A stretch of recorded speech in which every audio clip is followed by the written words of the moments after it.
One of the common questions that I'm asked is, how do I prevent bruising or skin lifting when it comes to using strip wax?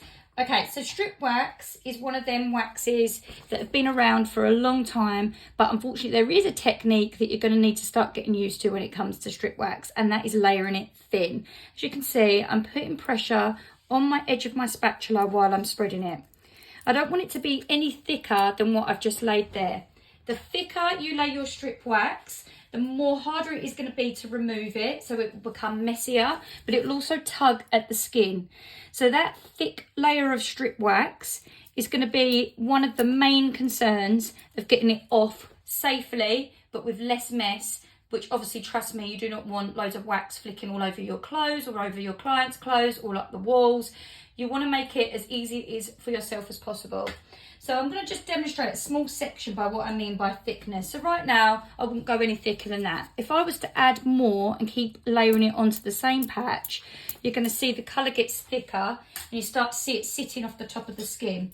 Now that's what's going to tug when I go to remove. So people have a habit of layering it really gently and not using the edge of their spatula very well. So you'll see that bit there is layered really thick and dark. Now that's what you don't want to do when it comes to application. The other thing you don't want to do is have your wax too cool on the skin. So not having it on the right temperature is definitely going to play effect with how thin you can layer it, but also how well it comes off the skin as well. If it's too cool, you're going to struggle to remove it from the skin. Legs are quite a cool area of the body, and most people have quite cold, dry legs. So if that's the case, you want to make sure that you're using a nice amount of heat. If your wax has gone at the right temperature onto the skin, you need to put heat onto your strip to remove it. And what I mean by that is by rubbing with friction underneath your hand onto there, I should start to feel heat, and that's to make sure that it's warm enough for me to remove. Now when the wax is layered thin, as you see when I pull it away, that I don't get this massive flick of product coming back up. That's because it's layered nice and thin.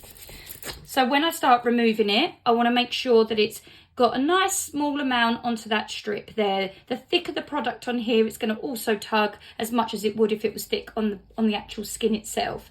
So I fold and I use the other side of my strip and I go on to carry on with the wax. Now as you can see with the bit that's been layered thicker, it starts to flick, and you'll see it here. It flicks everywhere and it will start to go up. So the more it's actually thicker, the more of the mesh you're going to get, but it's also going to tug away at that skin underneath, which could cause skin lifting and also bruising.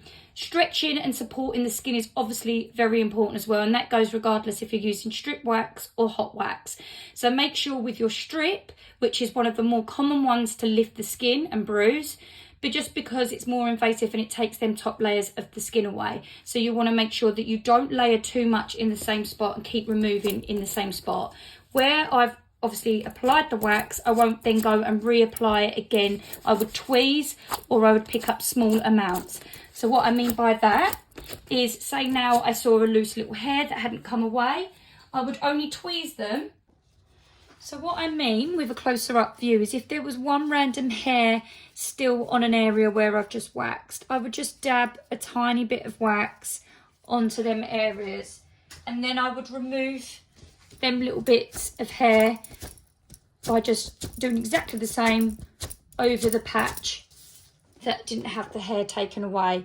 If it didn't come off, then I would definitely still tweeze, because I wouldn't want to keep going over the same patch, because that could also cause skin lifting.